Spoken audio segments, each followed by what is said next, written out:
नोएडा के सेक्टर 121 में Clio county society में महिला मेड से मारपीट करने वाली महिला को पुलिस ने किया गिरफ्तार। लिफ्ट में मारपीट की वारदात सीसीटीवी में हुई थी कैद।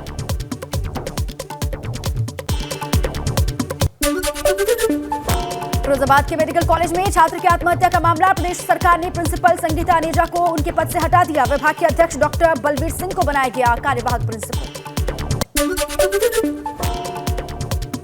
महोबा में ज्वेलरी की दुकान में ग्राहक बनकर पहुंची दो महिलाओं ने की चोरी। सीसीटीवी में कैद हुई वारदात। सोने की झुमकी पर किया महिलाओं ने हाथ साफ।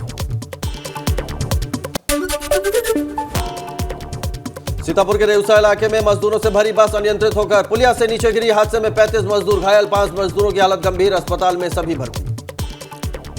ये अनार उगा के हर साल 1 एकड़ की जमीन पर 10 लाख कमा रहे हैं। उनसे सीखना है तो फ्रीडम ऐप को अभी डाउनलोड कीजिए।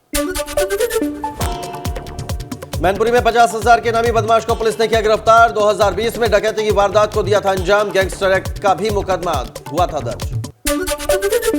कोरोना के बढ़ते खतरे को देखते हुए नए साल पर सक्रिय हुई Lucknow police. Drink and drive पर चलाया जागरूकता अभियान। लोगों से कोरोना के प्रोटोकॉल की पालना की अपील की। इटावा की लाइन सफारी में पर्यटकों के दीदार के लिए 4 शेरों को पिंजरे से खोला गया। शेरों को देखने के लिए बड़ी संख्या में स्कूली बच्चे और पर्यटकों का जमावड़ा लगा।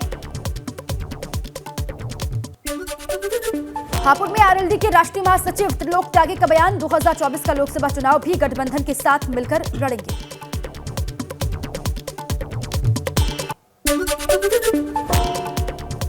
यूपी के अल्पसंख्यक कल्याण मंत्री धर्मपाल सिंह का बयान। मदरसों की जांच के लिए ईडी और इनकम टैक्स जैसी एजेंसियों की भी आवश्यकता पड़ने पर ली जाएगी मदद। सरकारी जमीन पर बने मदरसों को हटाया जाएगा। रामपुर से जीते भाजपा विधायक आकाश सक्सेना को मिली सरकारी आवास। लखनऊ में आकाश सक्सेना को मुहैया करवाया गया आजम खान वाला आवास। 34 बी दारुल शफा है आकाश सक्सेना का नया ठिकाना। निकाय चुनाव में ओबीसी आरक्षण पर आयोग गठित। सरकार ने 5 सदस्यीय आयोग का किया गठन। राम अवतार सिंह बनाए गए आयोग के अध्यक्ष।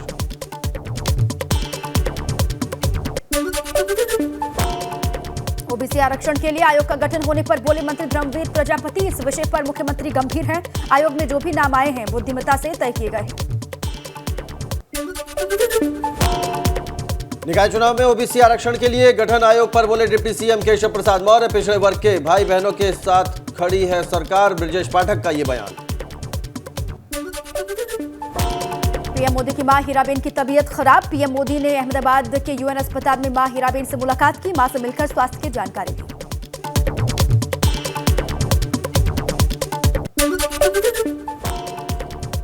राहुल गांधी ने ट्वीट कर लिखा, मोदी जी इस कठिन समय में मेरा प्यार और समर्थन आपके साथ। एक मां और बेटे के बीच का प्यार होता है अनंत और अनमोल। मैं आशा करता हूं कि आपकी माताजी जल्द से जल्द स्वस्थ हो जाए। पीएम मोदी की मां को लेकर सपा अध्यक्ष अखिलेश यादव ने ट्वीट किया। हीराबेन के जल्द स्वास्थ्य लाभ की कामना की। अहमदाबाद के यूएन मेहता अस्पताल में भर्ती हैं हीराबेन। मुरादाबाद में सपा सांसद डॉक्टर एसटी हसन ने प्रधानमंत्री नरेंद्र मोदी की मां के जल्द स्वस्थ होने की दुआ की। कहा कि हम अल्लाह से उनके जल्द स्वस्थ होने की दुआ करते हैं।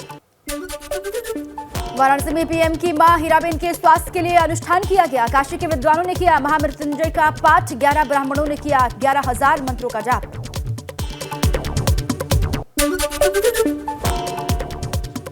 डिप्टी सीएम केशव प्रसाद मौर्य ने बोला सपा पर हमला। ट्वीट कर लिखा, सपा का चरित्र पिछड़े वर्ग से धोखा करना। सपा को डूबता हुआ जहाज बताया। कहा सपा समाप्तवादी पार्टी बनेगी। निकाय चुनाव को लेकर मायावती 30 दिसंबर को करेंगी प्रदेश स्तर की बैठक। मंडल कोऑर्डिनेटर्स नए प्रदेश अध्यक्ष बैठक में रहेंगे मौजूद। सभी जिला अध्यक्ष भी होंगे शामिल।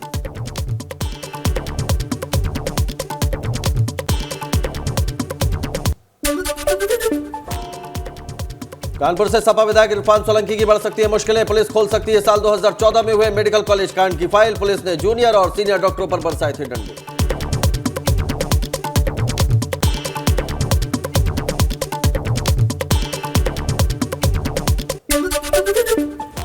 प्रयागराज में माफिया मुख्तार का शायराना अंदाज। कहा तूफान कर रहा था मेरे अज़्म का तवाफ। दुनिया समझ रही थी कश्ती भंवर में है।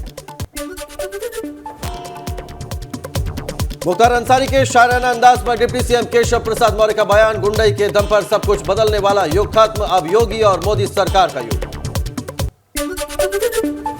प्रयागराज में डिप्टी सीएम केशव प्रसाद मौर्य ने सड़क किनारे चाय की दुकान पर चाय पी। चाय वाले विमल को डिप्टी सीएम ने 1000 रुपए भी दिए।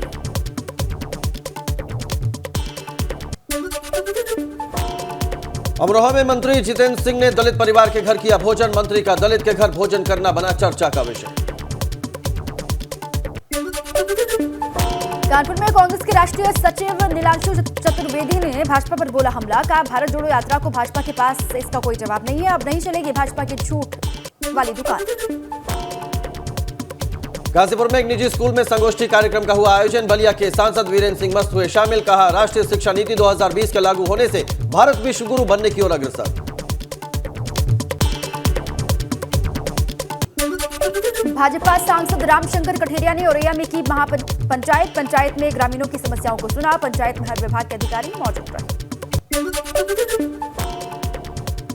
मऊ में 5 लोगों के जिंदा जलकर मरने का मामला। ओम प्रकाश राजभर ने पीड़ित परिजनों से की मुलाकात। प्रशासन की थ्योरी पर नहीं है ओम प्रकाश राजभर को भरोसा।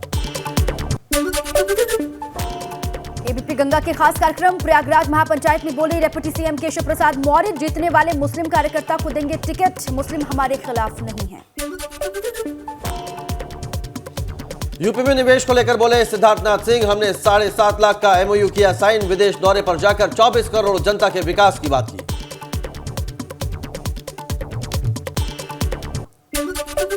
एबीपी गंगा के खास कार्यक्रम प्रयागराज महापंचायत में बोले मंत्री नंद गोपाल नंदी। पहले अपने परिवार के विकास की होती थी बात। व्यापारियों से पहले गुंडा टैक्स वसूला जाता था। गुंडे माफिया चुनाव लड़कर एमपी एमएलए बनते थे। प्रयागराज में एबीपी गंगा की महापंचायत में शामिल हुए भाजपा सांसद संगमलाल गुप्ता। 2017 में प्रतापगढ़ में गुंडा राज था। बोले अब प्रयागराज में गुंडा राज खत्म, आंवला राज शुरू। एबीपी गंगा की महापंचायत में शामिल हुई भाजपा सांसद केसरी देवी। कहा मोदी जी और योगी जी के नेतृत्व में विकास हुआ है। महिला सुरक्षा पर योगी सरकार ने बहुत काम किया। ताजमहल की टिकट विंडो पर पर्यटकों का हंगामा। घंटों इंतजार के बाद भी नहीं मिल रहा था टिकट। ऑनलाइन टिकट के लिए नेटवर्क प्रोग्राम जारी।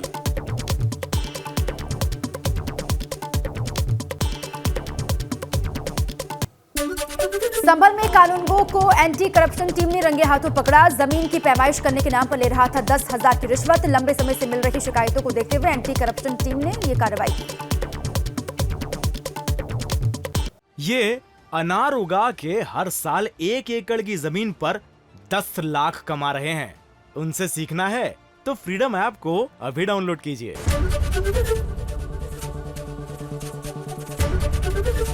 एबीपी गंगा, खबर आपकी, जुबान आपकी।